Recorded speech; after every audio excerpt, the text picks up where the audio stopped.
It was on the 3rd of February, 1916. And as I've told you, we lived in the apartments that had been provided for the Speaker of the House. Dad was downstairs, the house was sitting. But Mother and her friends were in the living room. I had gone into a bathroom that was to the side of the apartment that my parents lived in, because the maids had come with me to get me ready to go to bed. It was about 9 o'clock. And that was, as a matter of fact, later than usual. And just as we were coming out of that bathroom, we saw my father running upstairs at such a speed. I had never seen Dad run upstairs in my life.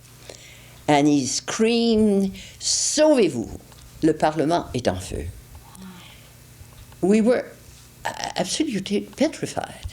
So one of the maids, who was called Eugénie Bélanger, took me in her arms. And Mother came out of her apartments and said, "Albert, what's the matter?" So he said, "Sauvez-vous, le Parlement est en feu." So Mother screamed to her friends who were still in the living room.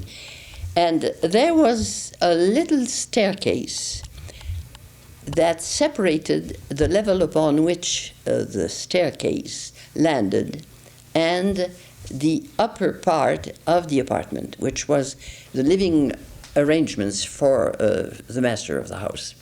So Madame Bray and Madame Morin, who were two of Mother's guests, another one was also her guest, but she was still in her room. They came to find out what was the matter, what was the commotion. So Mother said, "Please, come with me. The Parliament is on fire." And they said, "But we must go and get our furs. We must go and get our jewels." Mother, I can still see the picture. That little staircase, like everything else, had a bright red carpet. And on each side there was a brass railing. And I remember, anything strikes you when you are a child. You know what it's like in the wintertime. When you touch a brass or a metal thing, you get a little electric shock. So we would make a big game of coming slowly and kissing Mother. Anyway, so there was Mother, kneeling on that short staircase and holding her friends by their dresses. The women's dresses were long in those days. And I can still see her. She was very young, she was only 34.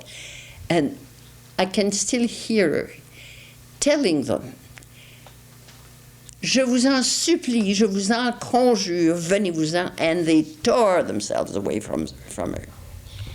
And what could be done? At that very moment, along the corridor that led to the apartment for the children and the maids, there were some windows that were overlooking the reading room. I'm not familiar with the Parliament buildings because I've never been inside it except for several state occasions, but I never went to see anything else. And all those windows burst out at the same time. And it made quite an explosion, of course, and the blackest and deepest smoke that you can imagine came out of there.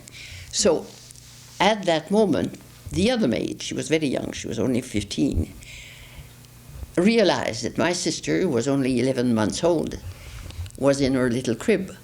So she made a dash to get her.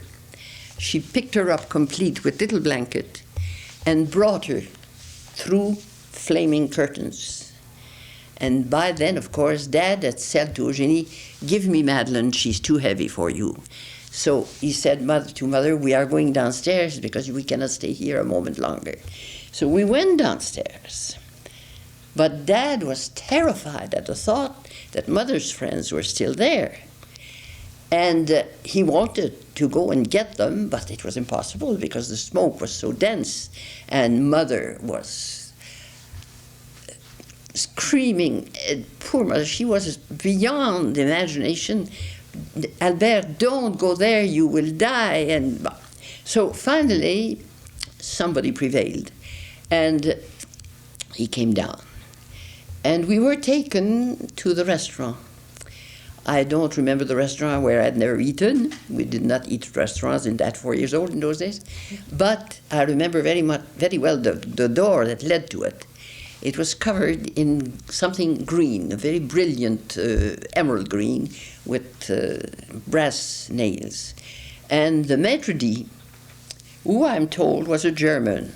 Good idea to have a German as a maître d' in the government house in 1916 when we were at war with Germany, but anyway, that's another story. Anyway, he was called Herman. So he came out of, they had their quarters in the basement.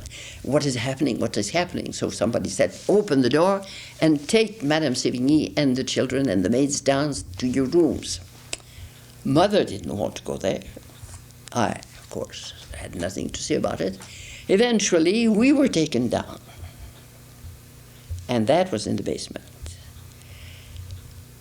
Those rooms were very small and certainly not very spectacular, but at least they were protected because I believe that they were in concrete. They were part of the foundations of the building.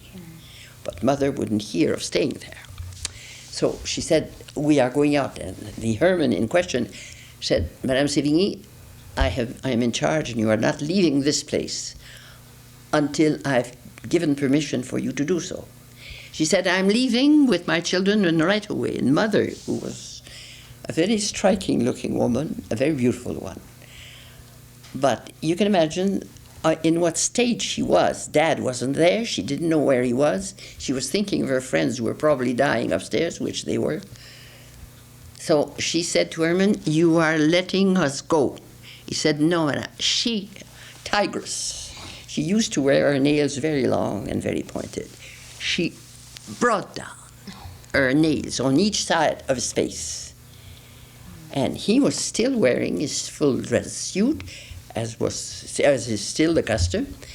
So I can still see the drops of blood on his dress shirt. Well, he thought, this is a tigress, I'd better let her get out. So he opened the door, and there were we, on the grounds, in front of the Parliament buildings. It was one of the coldest nights of the year. It was I don't know how many degrees below zero. Everything was icy. There was no possibility of, and there were very few cars in those days. So there was I, in my pajamas, Mother in an evening gown. My sister couldn't have cared less because she was bundled up in that little blanket. But the two maids were wearing their white uniforms. Well, something happened, and Providence usually sends somebody, you know. The next memory I have of this particular incident was seeing Mother, who had lost 2 shoes, running on the ice, screaming, Albert, où es-tu? And screaming for those friends of hers, and she had no idea what had become of them. But somebody bundled us into a carriole, a sleigh, which was horse-drawn, of course. Somehow, somebody found the coat and somebody found a fur hat, and we were taken to the Chateau Laurier. Mother was taken to the Chateau Laurier in another sleigh. I, my sister, and the 2 maids were in the first one. When we arrived at the Chateau Laurier, it was the full of the session, so there was no room. Somebody thought of one little room that nobody ever wanted, because it was very, very small and badly located, but it was better than nothing. So we were taken there. Françoise, I can still see her, was on the bed, playing with her feet, 11 months old. She had not a care in the world. The 2 maids were petrified, literally petrified. And Mother was praying to all the saints she knew and a few she had not heard of yet. Of Mother, Dad, thinking of that. And I was looking out of the window. And I can still see that. The window was immediately in front of the tower. That was then, the one at the present one is much higher, but there was one even then. And the Parliament was ablaze. I had never seen anything like that, needless to say, but there was I, and suddenly I heard the strike of midnight, the 12 strike, 12 strokes. And on the 12th, the whole thing collapsed inside in an incredible blaze of flames, and, well, I can still see it as if I'd seen it yesterday.